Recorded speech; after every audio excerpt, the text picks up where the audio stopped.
Welcome to Recipes for Grief, heartfelt storytelling for feely foodies. I'm your host, Andrea Sexton Dumas. Welcome back to another episode of Kitchen Table Talk with Andrea. Today, we are going to be discussing ancestral veneration and ancestor connection. I thought that this would be a really nice follow-up to the episode 14 with Veronica Wells Puwani. Her relationship with her grandmother, Miss Leonora, is seamless. And, she says it's like she's in the room with me at any moment. And I know that not all of us experience that. So I wanted to share some of my experiences with ancestral veneration and connection, connecting with my loved ones on the other side. And while this is certainly not a how-to, this is not an instruction manual, I do hope to provide you with some guidelines that I follow that may be helpful for you in your experiences. And so before we get started, I just want to say I've lit a candle. I actually always light a candle before I record. Today I pulled stones, which I do every day. I did not pull a tarot card for this episode, although maybe I should. The stones that I have pulled today are rose quartz, sunstone, and moldavite.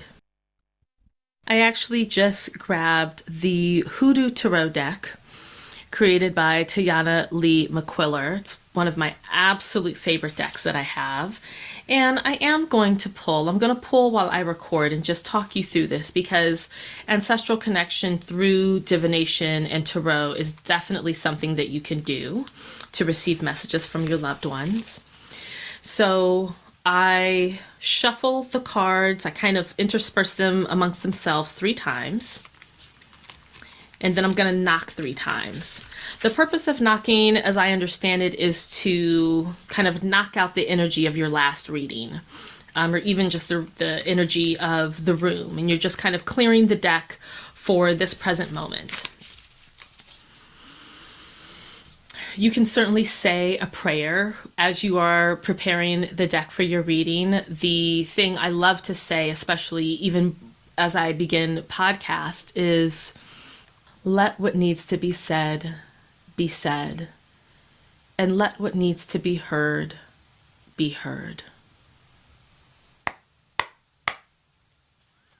Okay. And so after knocking 3 times, everyone has a different way of working with their tarot decks. Some people just pull a card right off the top. I do not. I gently shuffle the cards in my hand, and usually what happens is a card will fall out. It'll fall out of the deck and make itself known. That just happened. And so that's how I pull cards. I know that there are different ways to do this. Some may feel like they have the right way. I personally don't believe in that. I am someone who is self-initiated. So I tend to follow what feels good to my body. And so with that said, ooh, oh my goodness. Wow. Give me one moment as I just take this card in. So this is the card 8. This is strength. There is a young woman and her arm is around what looks to be like maybe a bobcat or a lynx. The cat is hissing. And the woman has her arm wrapped around the cat's shoulder, like completely unscathed by the hissing that is coming from this cat. The woman looks calm. She's staring directly into the quote-unquote camera, looking directly at us, the reader. So let's go to the book.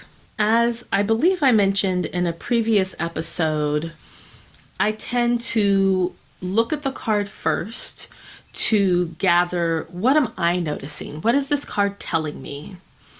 And with several of my decks, I actually throw the book away. I do not use a book for my regular tarot deck, the Waite Rider deck, But with the Hoodoo Tarot deck, it's so beautifully written. It's like a history book in many ways, especially around hoodoo and Black American indigenous wisdom. So I always read the book for the Hoodoo Tarot deck.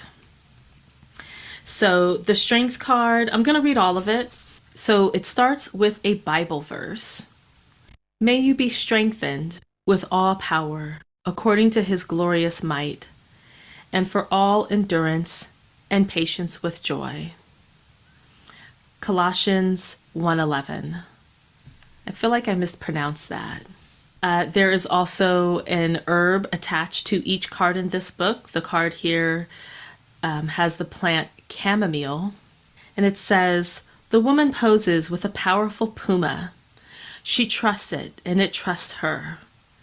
The puma, also known as the cougar, the mountain lion, or the panther, is the second largest cat in North America. It is a cunning hunter with practically no natural enemies except humans. It is a fitting analogy for our inner strength, which can only be brought to the brink of extinction by external forces. The fact of the matter is, we are all strong, or else we wouldn't be here. If you consider the hundreds of sperm that competed to make it to our mother's egg, all failing but one, then you have no choice but to admit that we all came into the world winners. The only challenge that we face once we get here is how to maintain that same determination to win, grow, and transform into even more powerful, developed beings than we were before. When strength comes up in a reading, you are being asked to consider how you will access the inner strength needed to overcome any obstacles in your path. This is not a card of brute force, but one of subtlety, patience, and endurance. It's a reminder that you have what it takes to triumph over whatever may be troubling you if you don't push too hard or act a fool. If someone has really pissed you off, it's critical that you heed this advice, or you could make a mistake that could make things worse. It might get you or someone else hurt or locked up. Just chill, and things will work out fine. If you receive the Strength card in a reading, consider the following. Are you strong enough to be compassionate? Use the power of persuasion to get the results you're seeking. They are an influencer. Pay attention. Brute force or bluntness will backfire now. Be careful. If you would want to be forgiven in that situation, then forgive. Don't give up. You can do it. Reject any attempts someone is making to intimidate you. Stop complaining. There will always be setbacks, no matter what you're trying to do. It's time to get solution-based. Take a chill pill. Wow. So this is super wonderful for this particular subject that we're talking about today. And can I just talk about, the puma, aka cougar, aka mountain lion, aka panther? Are y'all thinking what I'm thinking about the Harriet Tubman episode? Wow. Okay, well, let's get to it then, y'all. So I'm going to keep this card up as I'm recording so I can see it and be reminded of that inner strength. So from my perspective, when we talk about ancestral veneration and ancestral connection, I think for myself, what matters most is the relationship. Right? When we talk about being in a relationship with someone, I believe in the previous episode, I've referred to this as after death care, right? So let's say, let me talk about my grandmother, right? When she was alive, after I moved out of the house and I was in college and I'd come back, I'm still going to wash her dishes for her. I'm going to help sweep the floor, right? I'm still going to be in a deference role to her. Of course, my grandmother has given me so very much, and even as an adult, she would still cook for me a little bit. She was in her late 90s at that point, but It was a relationship. I wasn't just going to her house, gimme, gimme, gimme, right? That is for young children. Young children, it's appropriate for them to say, make me a pie, make me a sandwich. I'm hungry. Can I have this? Can I have that? But as we move into adulthood and maturity, it's a more even relationship.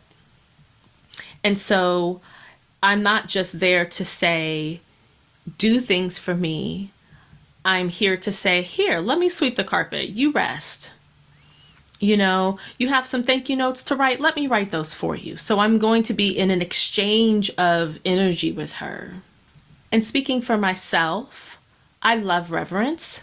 This is probably a side effect of being raised in a Catholic church. But other folks, you may have a more familiar relationship with your grandmother or whoever your deceased loved one is who you're trying to connect with. It may be more like, hey girl, how you doing? Versus, hello, ma'am, And so you're going to feel into that. For myself, I am finding that the person who I'm communicating with is really going to let me know what is most comfortable for them. Like what energy do they want me to come to them with? I personally start out as very reverential. I like deference. I like honoring elders for that position that they've earned in my relationship with them. But also, and actually this has happened with my parents, because I was so young when my parents were sick and died, I had this very little girl, big parent synergy happening. And my parents have really transformed it to be like, no, we don't want that. We were sick. So they often show up to me before I was born or in their early marriage or even before they even met each other. My father often shows up super young, 19. He was like, I want you to see me when I felt my strongest. And so the energy with my father has become very, very playful. I heard from other relatives that he was kind of like the jokester of the family. But by the time I was born, he was very sick. So I did not get that. I don't remember it. Let me say that part. I don't remember that aspect of him. And similar goes for my mom. Because she was grieving so much and then her health started failing so quickly and drastically after my father died, I kind of handle my mom with mittens a little bit, because I just sometimes see her as this grieving widow who really had a hard time putting one foot in front of the other. And I mean, quite literally, because she was disabled. But my mom shows up and she's joking and showing me this part of her personality that I didn't really know. And so, perhaps if you come into the situation, you come to the relationship with some reverence and respect, but then also being open to what they are wanting and what they are asking you to show up with so that you can match their energy. And this is the same for the relationship with place. This is very, very important to me. It's become very important to me as I continue to learn and grow, especially learning about the ancestral lands that I live on of the Ohlone people. I am not indigenous. And so me even being here on Turtle Island, so-called the United States, this is not my ancestral land. And so even doing ancestral work on this land, I do think it's important to also honor the land that you're on. And again, my habit is to always come with respect and reverence, almost like you're entering a sacred place. The land is the church. To really show respect, I'm actually thinking of, and I don't know if this is, appropriate for me to say, but when I was doing my research on Harriet Tubman and I was listening to other podcasts and reading different things, and there was a podcast that I listened to, and the way they were talking about her, there was no respect on her name at all. I know we know her as Harriet, Harriet this and Harriet that, but I'm like, can you please throw a Miss Harriet in there every so often? Like, can you please pretend like you're sitting at her feet? Like I used to sit at my grandmother's feet. And maybe that's just me, but I think also when you are able to say hello to the tree outside your door and whatever plants might be growing there, what plants historically and ancestrally would have been growing there. For me, that's a very important part of ancestor veneration. Actually, I just want to refer again to this most recent episode with Veronica, where not only did her grandmother wear a perfume from the couscous plant that is native in Jamaica, and so her family has this perfume that smells like that plant. Again, speaking of the land, when Veronica's grandmother went back for her mother's funeral, she took a clipping of a plant. And that plant now has clippings all throughout the family, and different members of the family have that. And so, again, what we're talking about is relationship, tending to the representatives of that relationship, tending to the plant, watering it, fertilizing it, taking care of it when it's in a weather pattern that is unfamiliar to it. And I think for now, one of the last things I want to say about the relationship, I'm thinking about, I know that in certain traditions, I believe in Islam, before you even walk into the mosque, you wash your hands and your feet. At a Catholic church, when you walk in, you dip your fingers in holy water and bless yourself. So there's that water element again. And so I think also, while you can have a very friendly and comfortable relationship with your beloved dead, that it also makes sense to maybe wash your hands ahead of time, cleanse your body, clean your mind, kind of show up with physical representations of cleanliness and mindfulness as you move forward in building that relationship. This also leads me to the concept that your body is also the ancestor. You are a physical representation of all the thousands of generations who have come before you. Some of the teachers who have helped inform this for me include Sonia Renee Taylor, Therese Couture, Resmaa Menakem. Do you have respect and reverence for your own body? Your body is a site of liberation. Let's take a moment and just check in with yourself as you hear me say these words. How does that feel to you? Living in systems of racism and colonialism and hatred of fat bodies and pressure to look a certain way, especially as women, we don't always feel safe in our bodies. And so loving oneself, loving one's body can be a real hurdle. And yet I would submit to you that learning to love yourself can lend itself to your relationship with your loved ones on the other side of the veil. If you can see your own body as the body of your grandmother, the body of your parent, the body of your aunt, the body of a long-lost ancestor, sometimes to skip over the Christianity harm that's been done intergenerationally, I like to call on my 10,000 years ago ancestor to say, I am also still them. And what would they be doing with their bodies? They would not be wearing Spanx, I can tell you that. Although, I'm sure every culture and every generation has its beauty standards. So I'm not saying, I'm not making any sort of like blanket judgment, but I imagine 10,000 years ago that there was not the pressure that modern women and men experience with your body is supposed to look a certain way, and therefore it doesn't. If it doesn't, you aren't good enough.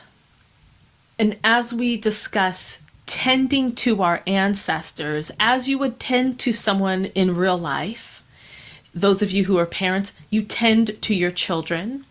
You make sure their teeth are brushed, you make sure they're fed, you make sure they feel safe in their bodies, You talk to them about what's happening in their lives. And you can certainly transfer this on to your beloved dead, checking in with them, what's going on with you, talking to them, but also allowing space to listen to them. Can you also make room to do that with your body? What's going on with you? How you feeling? You got a little ouchy. What happened? What do you need? Speaking for myself, the past 5 years of endometriosis and everything that followed after I had a cyst burst in September of 2019, and then everything kind of escalated, I had no choice but to slow down with my body. I spent a lot of time in bed. I spent a lot of time on the couch. And even though I'm someone who loves listening to podcasts and certainly loves television, I needed a lot of quiet.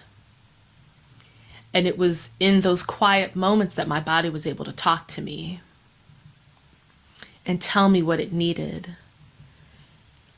And actually, through that experience, I was able to connect with my mother.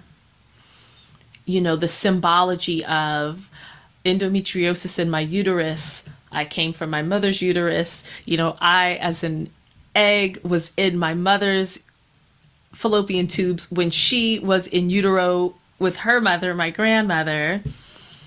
And that part of my body was causing me so much pain. And so, dare I say, it really helped me with beginning to tend to that maternal line that I don't really know much about at all. My mother's mother died before I was born, and she didn't really speak a lot about her. I was also very young. I didn't know what questions to ask. Dare I say, I've done some healing on the matrilineal line.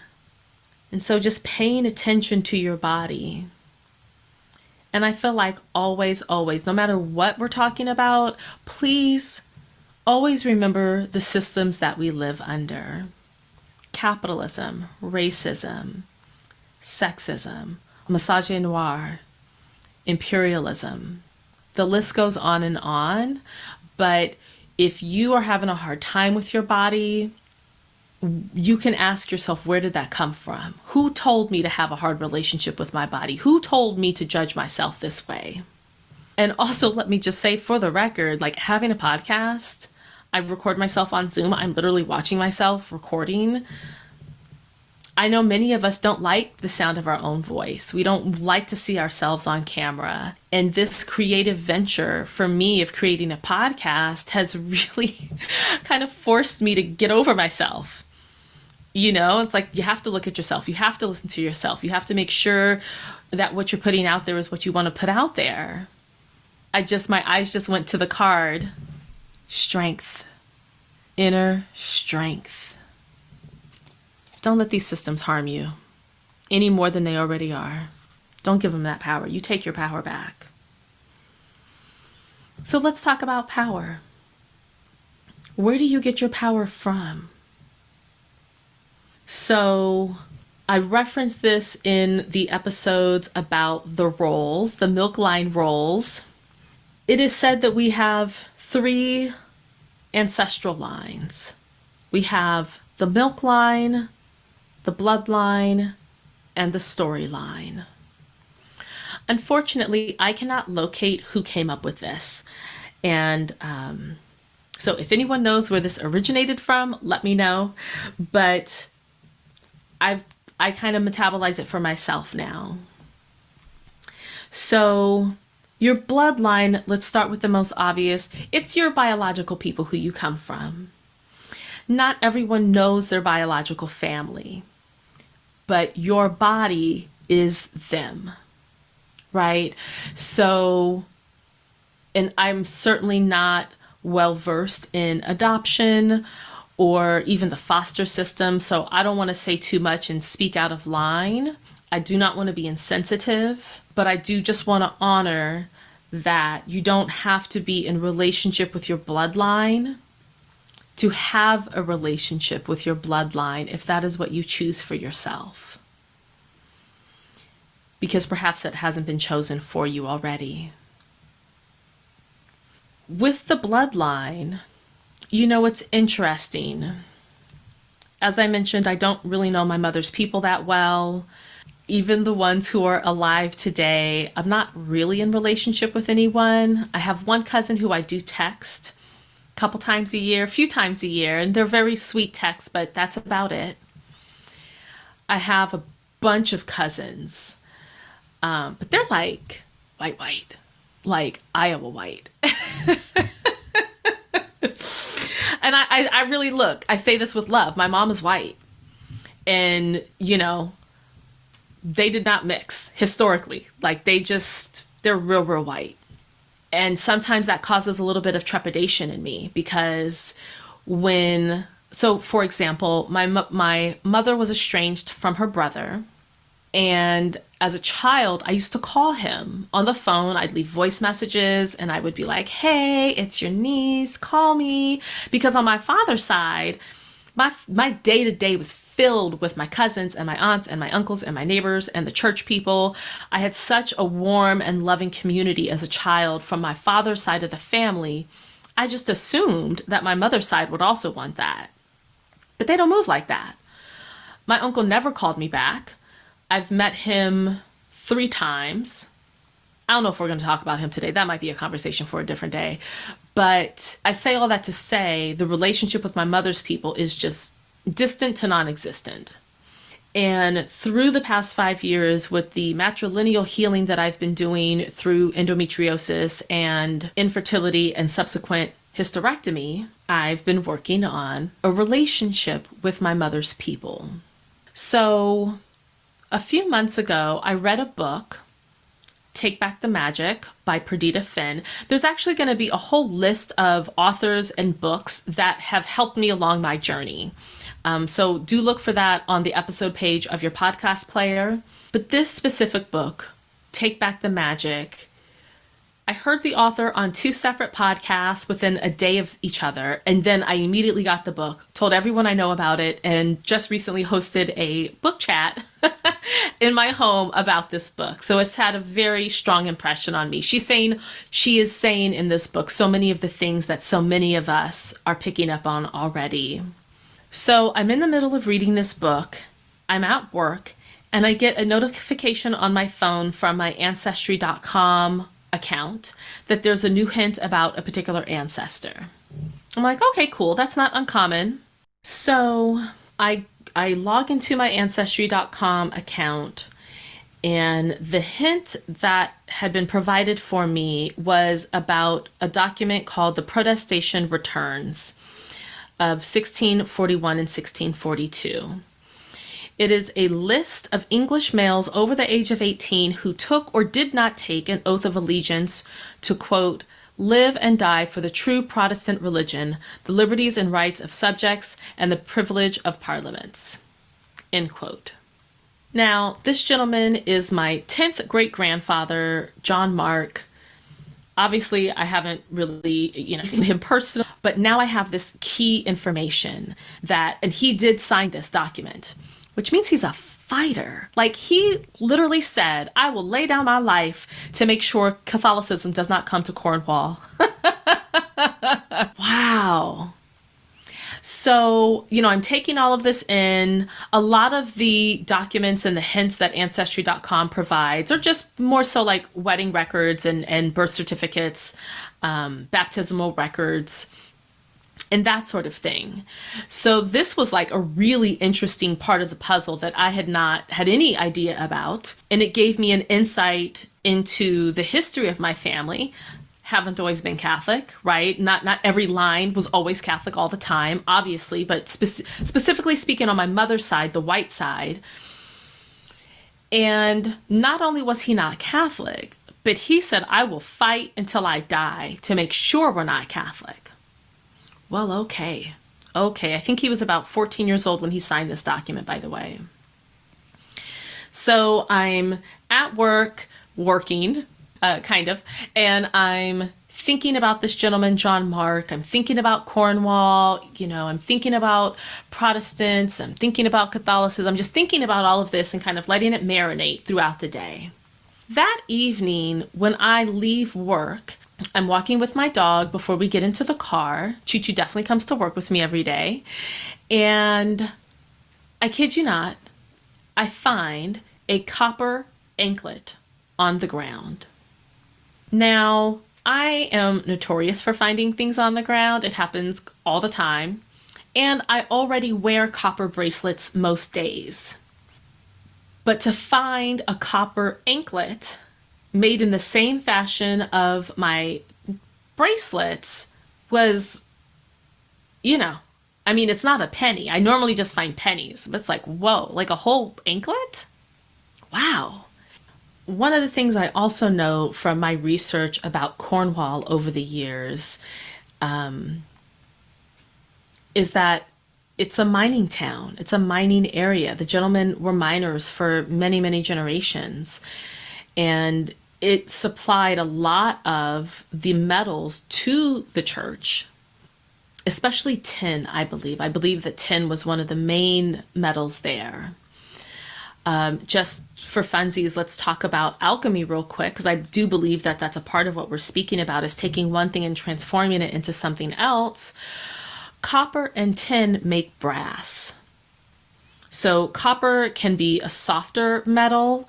It's often used for like your water pipes. Tin is also pretty, I don't want to say flimsy, but I believe that it's like very flexible. But together they make brass, and brass is quite hard. I actually wear a lot of brass jewelry when I make my own jewelry. So I really took this as, not only did I connect with this gentleman, my 10th great grandfather on my mother's side, he's showing up for me. He gave me a gift. So let's now go back to what we were saying about relationships. He gave me a gift. Well, what do you do when someone gives you a gift? You say thank you. You might write a thank you note. You might get them a gift to remember their birthday. So that evening, I set up a little altar for him. And I'm like, I don't know you yet. I don't have pictures, obviously. So I put a candle, I put the copper bracelet, and I put a glass of whiskey. And that's how I just started this little altar for him. It has since grown. And there's other things on the altar that I feel symbolize our relationship. And so this was about 5 months ago that this happened. I now wear the copper bracelet. I wear the copper anklet every single day. I actually don't take it off. I just keep it on me. I also feel like, that's a way to help ground myself. Copper is a very grounding metal. Actually, separately, but maybe not, one of my girlfriends sent me a grounding mat for my mattress. So I also now sleep on a mat that has copper in it for grounding purposes. As I become more vocal in speaking up about social justice, specifically Gaza, I am calling on great grandpa John Mark for that, which seems like an unlikely fit, right? It's this Cornish dude from the 1600s, you're really going to help me with social advocacy. But yes, he was a fighter. And that's definitely a spirit that I have in me as well. That also could just be my Mars in Capricorn first house. But he is saying, I'm willing to help you fight. Let's work together. And so that is how he and I are building that relationship. So this is a bloodline connection that I didn't really have before. And I still don't have with most of the people on my mother's side, but here this person has shown up for me. So if you are someone who finds things on the ground, you have different synchronicities, you can ask, who is this? And see what happens, see what arises. I also just want to share that one thing that happens to me is that I hear a lot of messages in the shower. And so John has also come to me in the shower and said short sentences to me. We're not having full-blown conversations yet, but he has come to me when I call him my 10th great grandfather. it felt like a joke, and he was kind of like, no, I'm the first. Like, I'm the first person from your mother's side to come forward. So he doesn't want to be the 10th great grandfather. He's kind of like, I'm the first, which I found to be like, okay, all right, you definitely got some strong energy here. So also being open to receiving those messages of those who do want to connect with you. Then there's your milk line. This is what I spoke so much about in the episode with milk line roles. These are the people who you were not blood related to, but they have fed you. So think about the mother's milk. While, of course, that could be your literal mother who may or may not have breastfed you. For me, the milk line is anyone who feeds you. It's kind of like the proverbial baby's bottle. So for me, I'm talking about the people at my church, St. Patrick's. You know, they were absolutely my milk line, mothering me and loving on me and showing up for me, cheerleading me. You know, even today when I go back to my childhood church, I was there just a few weeks ago, and I met with such warmth. There's a particular woman who cries when she sees me. It's very humbling. And I know without a doubt in my mind, I would not be the person I am today if all of those people at St. Patrick's, as well as my neighbors on 11th Street, did not love me the way they loved me. Yes, I had my grandmother. Yes, I had my mom to whatever extent she could show up. Of course, I had my aunts and all of my cousins and my sister. And the church community in West Oakland, they fed me. Straight up, that's all I could really say is like they fed me. Some of the other people who I consider my milk line now include Panther and Harriet Tubman. So if you have not listened to the Harriet Tubman episode, I think you should. I think it goes very well with this particular episode, but I had an experience with Panther in a hypnotic state, where Panther energy came to me as a mother figure, and she was licking my brain. She was cleaning out cobwebs, and you would think, if you can visualize a panther licking your brain, like literally pulled back the skin and the scalp and was licking my brain, that sounds rather intense. She was gentle and loving, like a mother, you know, should be. I felt safe in her den. I felt comforted. And I do regularly go back to Panther and her den. She teaches me things. She shows me things.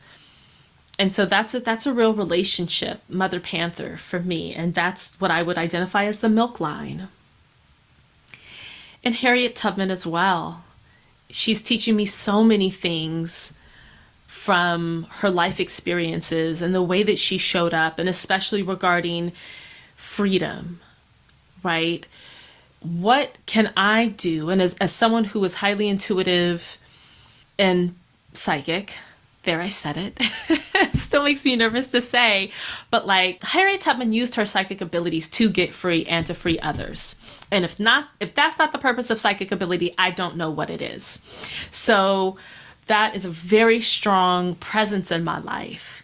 And every time I talk about psychic ability, every time I talk about intuition, you know, just with my friends, even at the book chat yesterday, it will always come back to liberation and freedom for all, period. Okay? And then I just want to bring up someone else because this person came up yesterday. I won't say her name to respect the privacy of her family. I will call her Dragonfly. I have a friend, Dragonfly, whose husband I went to college with. So she and I met at a party. That's when she met her husband. I was friends with him. And you know, we were all cool. We'd go out partying and dancing, and we kind of lost touch. And she ended up being diagnosed with breast cancer. And that is how she and I reconnected, through her cancer journey. And in that cancer journey, we became so close. We would text and email just about every single day. And she did die, but she still shows up.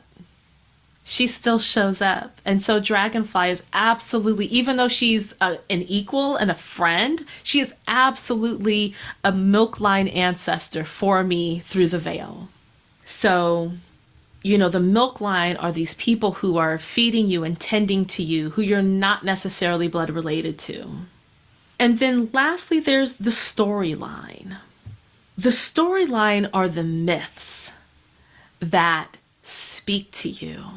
I think especially if you're someone who knows about Orishas or Greek goddesses or even pre-Hellenic goddesses, you know, this might speak to you deeply. African fables, indigenous fables, there are these characters that show up that mirror things for us. You may have core people who you identify with, but you also might have folks who just arise for specific occasions in your life, for specific times. So some of my storyline ancestors that I relate to include Chiron, the wounded healer, Spider, as well as the stone labradorite, Hecate as well, owl, certainly. So I'm not going to go into all of these. I'm just going to give a few examples. So for example, with Chiron, and I'm not overly well versed in Greek mythology. There's a lot going on there. And then you also have to think about a very watered down explanation of who Chiron was, is, you know, half man, half centaur or horse, I believe. A skilled doctor who was unable to heal a mortal wound, but he was immortal. So he also was not able to die. And so for all eternity, he was suffering. For me, this resonates not only because of where the asteroid Chiron is in my astrology chart, but also because my main shadow is the wounded child. You know, that's the loudest shadow part of mine, at least at this point in my life, and, you know, for the past 4 decades of, you know, just based on my experiences as a living, breathing human being, as a human child, of, you know, growing up with sick parents and death and dying, and, you know, your shadow shows up. You know, that's the parts of you that lurk in the dark. And so sometimes, you know, when I get a little woe is me, it shows up as the wounded child. No one can help me. No one is here for me. Look how awful everything is. I can never do anything to fix this. You know, a very childlike mindset. It's like the opposite of the warrior, right? And so for that reason, you know, when I notice the wounded child inside of me becoming more loud, I can call on Chiron, right? I can call forth this energy of like, right, there's a wound that I have that will never heal. Having disabled and then deceased parents is a part of my story. It's not the whole story though, right? And I'm no longer there. I brought up Spider. You know, there are a lot of myths about Spider throughout the world, but even, let me say this, because like you can read books, you can listen to podcasts, but like sometimes you don't have access to those things. And I am a very big believer, perhaps this is a part of my collapse awareness, where like, what happens when we don't have books? What happens when, you know, what happens to our belief systems when we don't have quote unquote experts to call on? You have to discern for yourself the meaning, looking at symbology and making meaning of it when you don't have an expert to go to. So just noticing spiders around my home, especially outside and especially in the springtime, you know, they're predominantly weaving webs. You know, some people will take this as mother energy. because spiders have so many babies. But as someone who has a writing background, I take spider almost always, almost anytime I see a spider, I always say hello. But also, it's like weave a web, Andrea. Weave a web. And for me, what that usually means is storytelling or writing. Are you writing enough? Are you journaling? Are you working on the things that you want to be working on? Weave your web, Andrea. And the last example in storyline I would like to share is with labradorite. I love crystals. I do crystal divination, as I mentioned.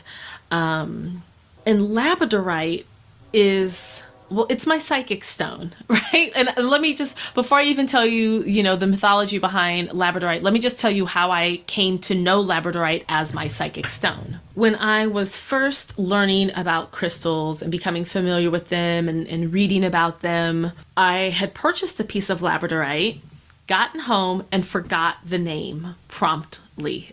I just had no idea what it was called. I could not remember.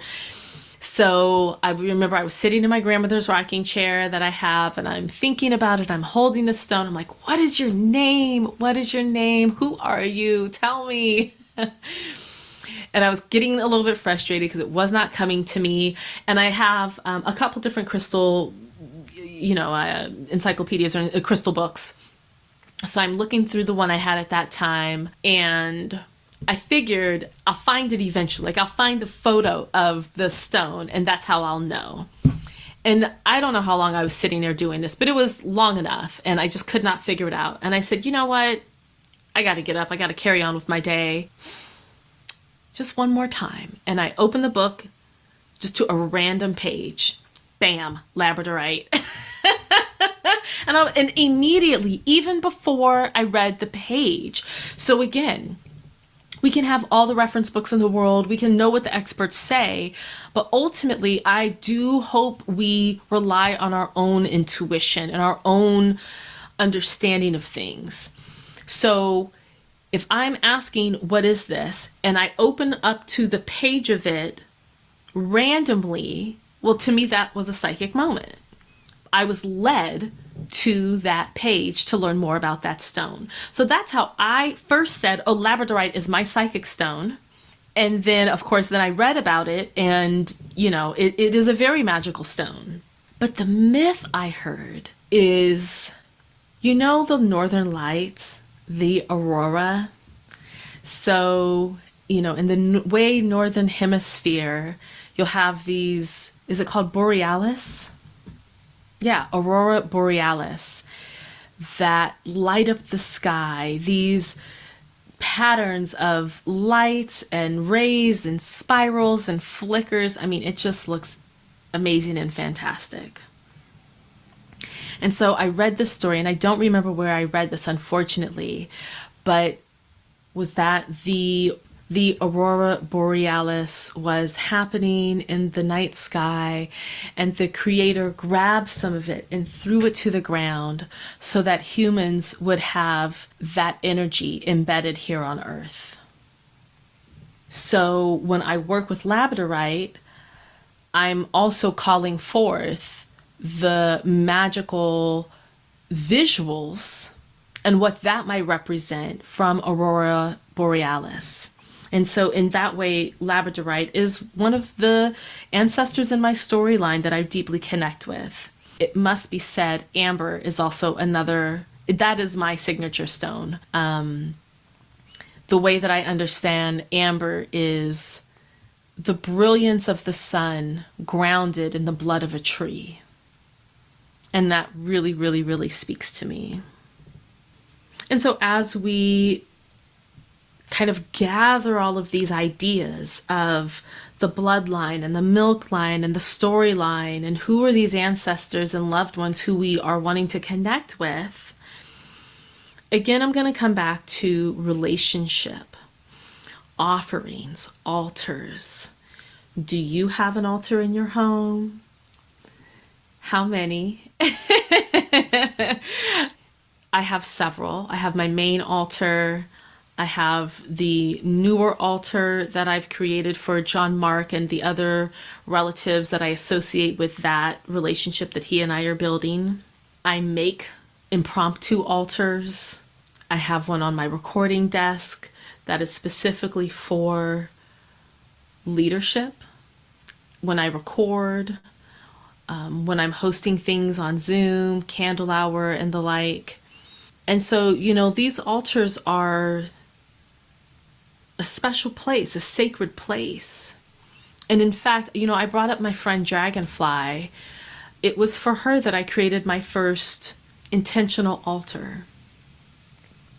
When she was diagnosed, I didn't really know what to do, and I didn't really know how to help, quote unquote, help. And so I had a spider plant clipping and a couple crystals, and I just put them on my bookcase. And I just said, here's where I'll pray for Dragonfly. I also pulled a tarot card to see, I asked the question, what is my role as her friend in her cancer experience? And I let that wisdom guide me in how I worked with her. I wasn't her healer. I wasn't her doctor. For those who might be curious, the card that I pulled for my friend Dragonfly, when I asked the question, what is my role? It was the Six of Swords. I won't go into how I defined that for our relationship, but I did just want to let you know. But that was the first time that I created an altar. And from there, the altar grew and grew, and it continues to evolve. My relationship with altars continues to evolve as time passes, and my relationships deepen and morph over time. But it is a sacred place. I know I keep coming back to reverence, but for me, I approach my altar with great reverence. It is a holy place for me. And even tending your altar. I was recently having a conversation with some friends about, my altar's a little dusty. And of course that happens. We're humans. We live in a fast-paced society, so we're not always able to take the time and the reverence that we might want to clean our altars. And I would submit that because it is a relationship, just recognize, my interaction with this very important sacred place is dusty, right? Thinking again about your active relationships with your friends. When you don't call someone for a while, you don't reach out and they haven't reached out to you.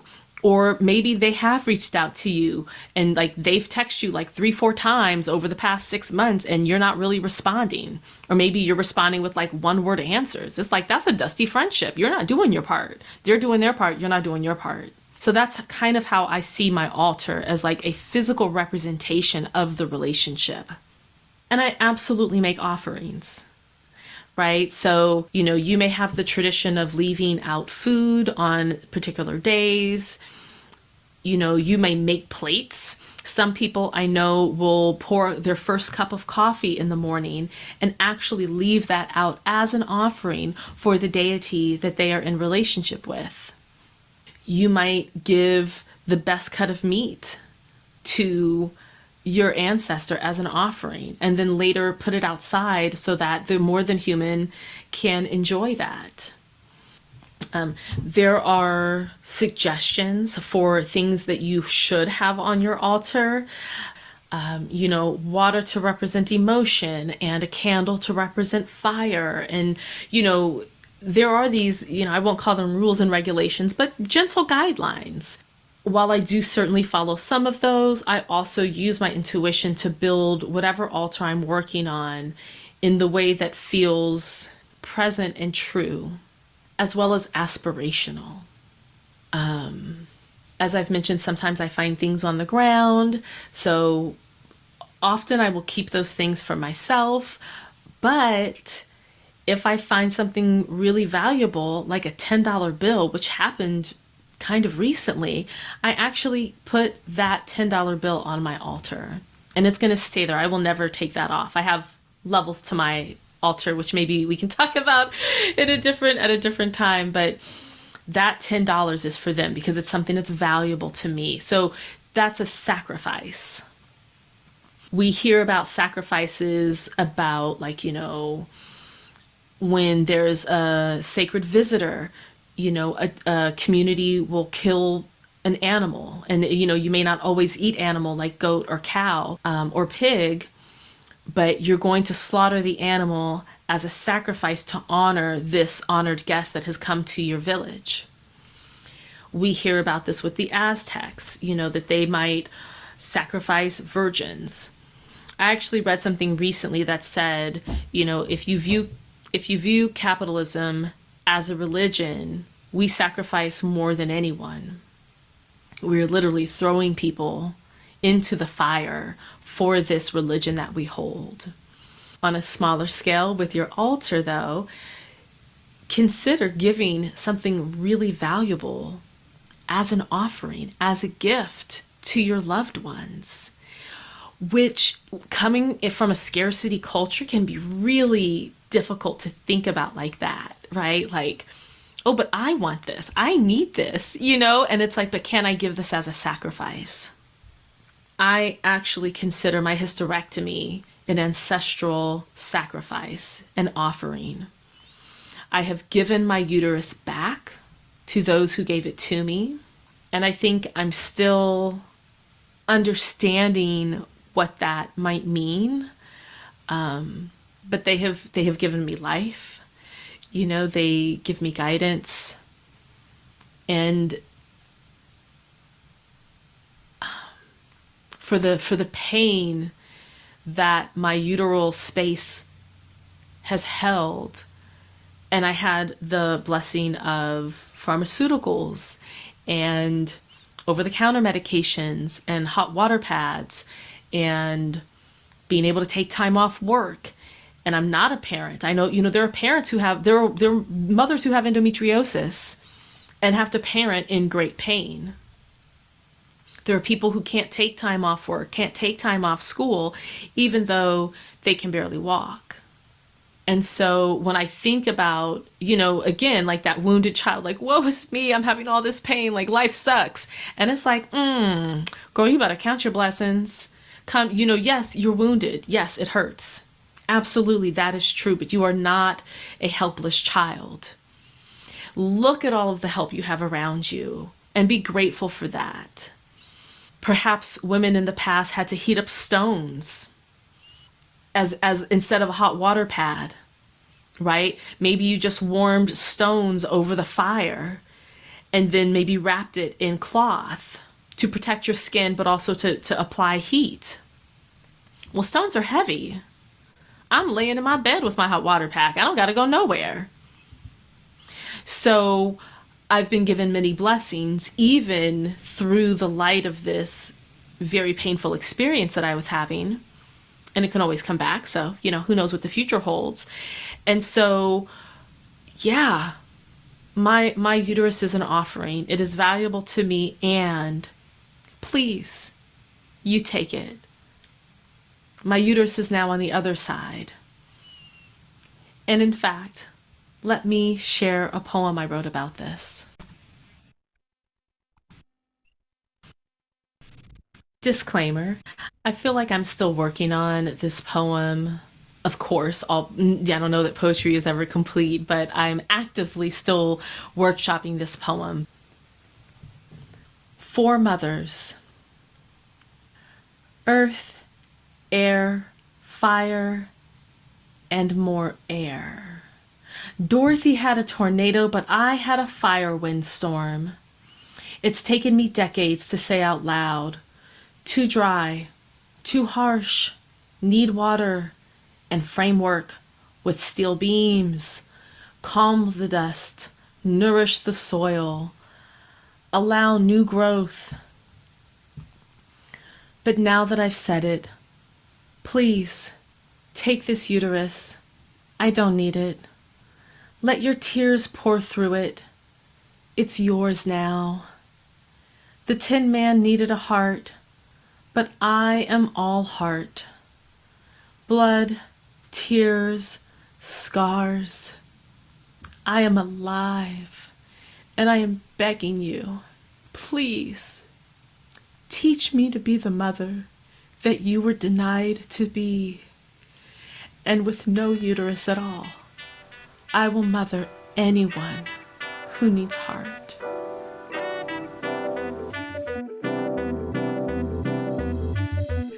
Thank you for listening to Recipes for Grief. You can find more information about today's guest on the podcast page of your player, as well as their recipe card that's available on my website, AndreaSextonDumas.com. That's AndreaSexton, D as in donut, UMAS.com. If you'd like to share your recipe for grief, leave a 3-minute voicemail at the following number, and your message may be played on a future episode as a listener shout out. That number is 510-426-6041. That's 510-426-6041. Find me on Instagram and TikTok at Recipes for Grief. And now, here's a little advice from my grandmother. Life isn't easy. You just have to make the best of it.